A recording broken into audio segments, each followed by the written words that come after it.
Assalamualaikum warahmatullahi wabarakatuh. Pada kesempatan ini kita akan membahas soal ONMIPA tingkat wilayah tahun 2022, yaitu untuk bagian fisika modern dan fisika kuantum ya. Untuk bagian terakhir, nah ini ada 5 soal ya. 1, 2, 3, 4, 5 ya. Kita akan bahas satu persatu ya. Oke, dimulai dari nomor 6 di sini ya, atau nomor pertama, nomor 1 untuk bagian FISMOD, fisika modern dan fisika kuantum. Oke, jadi diketahui jika energi elektron atom hidrogen kulit kedua itu E, maka besar energi elektron pada kulit ketiga itu alfa E. Nilai alfa sama dengan berapa? Oke ya. Jadi ya di soal ini yang penting kita ingat ya tentang tingkat energi atom hidrogen ya. Dengan nanti ada En ya. N itu nomor kulitnya ya. En sama dengan minus 13,6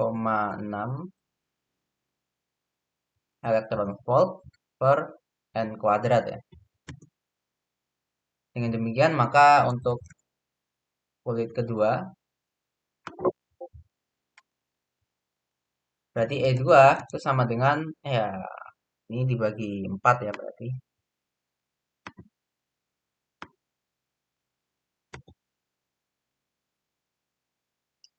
Berikutnya untuk atau langsung saja ya.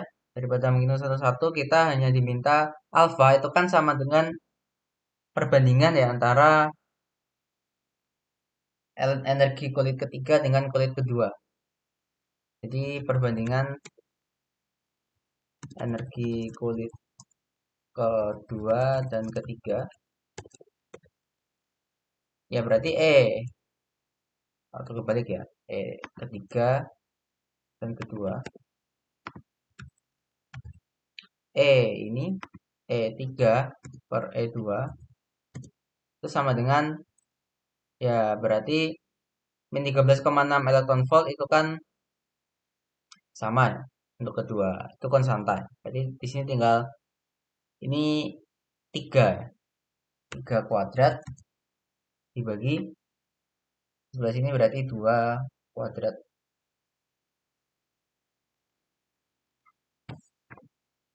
Oke. Nah, ini kan hasilnya adalah 4/9 ya. Lalu E3 per E2 itu sama dengan alfa E dibagi E. Berarti hasilnya adalah alfa ya sama dengan 4/9. Ya memang nampaknya lebih kecil ya. Kalau secara nilai memang E3 itu lebih kecil secara besar ya. Tapi kalau kita lihat tingkatan energinya, maka E3 ini yang lebih atas karena dia lebih kecil, tapi lebih kecilnya negatif ya. Jadi secara tingkatan energinya lebih besar di E3 daripada E2. Oke, itu untuk nomor 1. Berikutnya untuk nomor 2.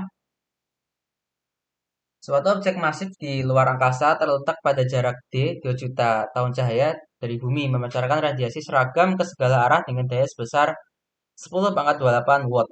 Spektrum frekuensi gelombang radio sebesar 1420 MHz.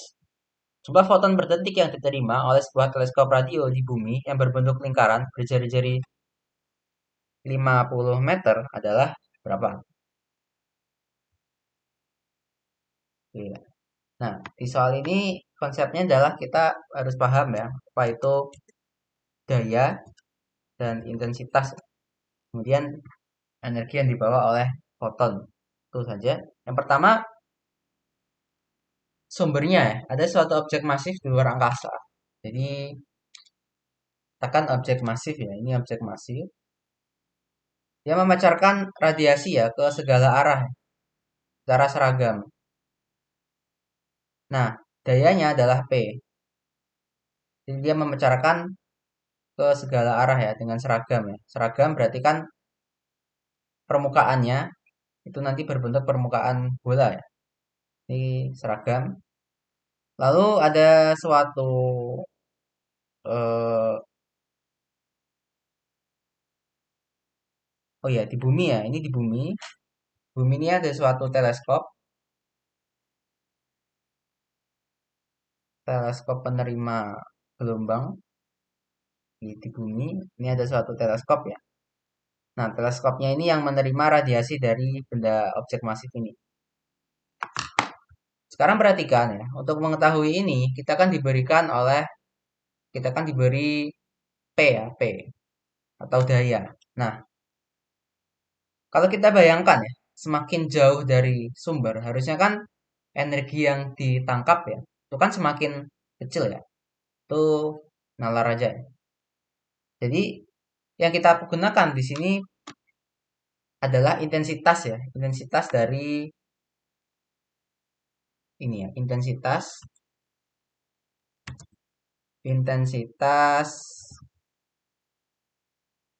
radiasi ya yang diterima oleh pengamat di bumi. Jadi intensitasnya I itu adalah intensitas radiasi ya dari objek masif. Nah, intensitasnya itu adalah intensitas itu kan daya dibagi luas permukaan. Nah, sumbernya itu kan memancarkan radiasi ya secara seragam. Jadi membentuk membentuk ini kulit bola. Kulit bola berarti kalau jaraknya D, berarti kulit bola itu luasnya adalah 4pi D kuadrat. Nah, ini intensitas yang dirasakan oleh semua orang yang ada di bumi ya. Jadi apapun objeknya, itu intensitas yang diterima, yang dirasakan oleh objek tersebut adalah I ini. Sekarang kita spesifik untuk teleskop radio ini ya. Nah, berapakah daya yang diterima oleh teleskop radio? Dayanya, jadi PR ya, P radio itu sama dengan intensitas yang dia terima, kemudian dikalikan luas penampangnya dia. Jadi dikalikan pi R kuadrat. Jadi bedanya di sini ya. Intensitas itu yang diterima oleh pengamat apapun ya di bumi.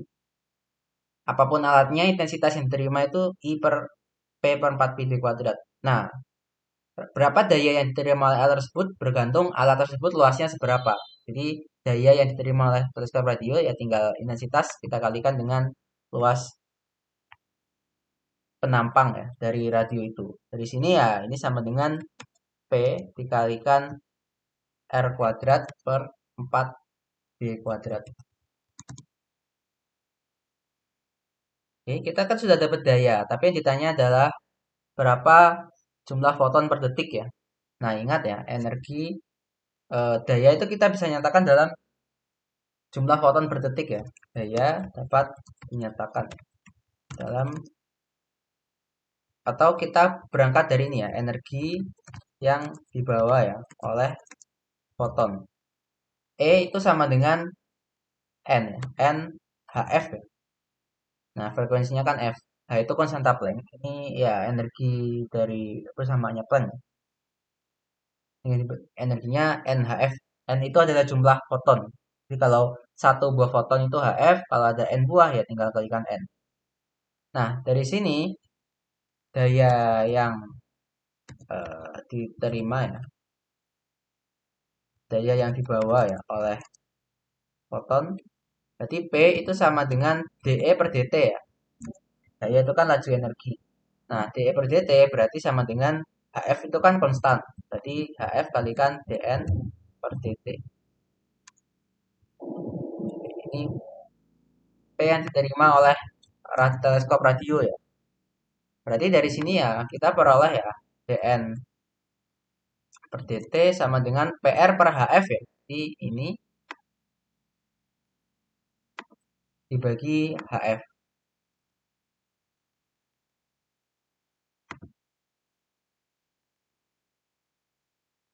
Nah, dN per dt sama dengan ini atau kalau kita hitung nilainya ini sama dengan 1,85 kali 10 pangkat 10. per second ya. Jadi ini adalah jumlah foton yang diterima oleh teleskop radio tiap detiknya.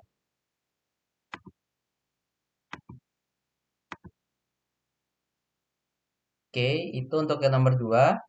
Sekarang untuk nomor 3 ya. Sebuah partikel bergerak relativistik dalam satu dimensi dengan kecepatan konstan sedemikian sehingga energi kinetik relativistiknya adalah T1 dan momentum linear relativistiknya adalah P1. Jika kecepatannya sekarang dinaikkan sehingga energi kinetik relativistiknya menjadi T2 yang lebih besar dari T1, maka besar pertambahan momentum linear relativistiknya dinyatakan dalam T1, T2, P1 dan laju cahaya C adalah berapa? Soal ini membahas ya dua besaran dalam gerak ya, yaitu energi kinetik dan momentum momentum linear, tapi relativistik ya. Jadi kita harus pakai persamaan-persamaan relativistik. Yang pertama kita punya hubungan ini ya, hubungan antara energi total ya dengan momentum ya, relativistik. Nah, energi total E kuadrat ya, itu kan sama dengan P kuadrat C kuadrat tambah M kuadrat ya, C pangkat 4. M itu ya massa yang diukur ya ketika diam. Jadi hubungan E dan P-nya seperti ini. Berikutnya adalah ini ya tentang energi kinetik ya. Jadi sekarang hubungan antar energi total dengan energi kinetik ya, relativistik. Nah, energi total ya, itu kan sama aja energi kinetik ditambah energi diam. Energi diam adalah M C kuadratnya. Sehingga bila di sehingga diperoleh hubungan antara T dan P. Ya, kita masukkan aja E sama dengan T plus MC kuadrat ke persamaan yang pertama. Kuadrat dengan P kuadrat C kuadrat ditambah M kuadrat C pangkat 4. Oke, ruas kiri kalau dibuka jadi T kuadrat ditambah M kuadrat C pangkat 4 ditambah 2T M C kuadrat sama dengan P kuadrat C kuadrat ditambah M kuadrat C pangkat 4.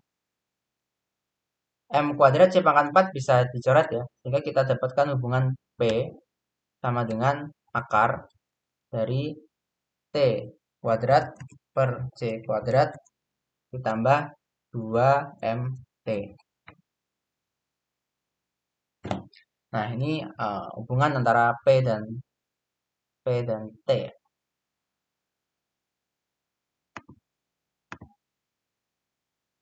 Tapi kita di sini disuruh menyatakannya hanya dalam T dan P ya, T1 P1. Kita tidak bisa memakai M. Tapi M kita bisa cari dari ini ya. Kondisi awal ya. Kondisi awal. Ini mau dikuadratin lagi juga boleh ya. P1 kuadrat sama dengan T1 kuadrat ya. Per C kuadrat ditambah 2M T1. Nah, dari sini kita peroleh ya bahwa M itu sama dengan 1/2 T1 dikalikan dengan ini ya. Dikalikan dengan P1 kuadrat dikurangi T1 kuadrat per C kuadrat. Ya, udah benar ya. Jadi M-nya sudah dinyatakan dalam T1 dan P1. Sekarang kondisi akhir ya. Kita yang disuruh nyari itu delta P-nya. Delta P. Di kondisi akhir sekarang P2 kuadrat ya. Itu sama dengan T2 kuadrat dibagi C kuadrat tambah 2M T2. Nah, masukkan M ya. Jadi ini M-nya yang dari atas itu ya, kita masukkan. Ditambah ada T2 per T1 ya. Kemudian dikalikan P1 kuadrat kalikan kurangi T1 kuadrat per C kuadrat. Oke. Nah, dari sini kita bisa rapikan sedikit ya. Jadi P2 kuadrat itu sama dengan eh ini ada T2 per T1 P1 kuadrat ya. Ditambah dengan T2 kalikan T2 min T1 ya. Mana ini positif ya, karena T1 itu lebih kecil, dibagi C kuadrat.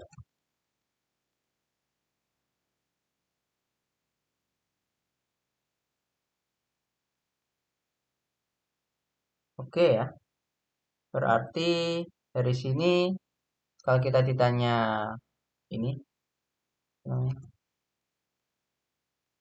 perubahan momentum linear.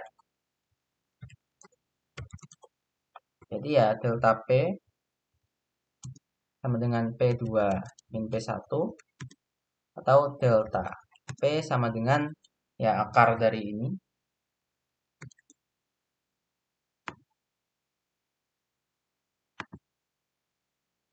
dikurangi P1. Oke ya, jadi ini adalah perubahan momentum linearnya.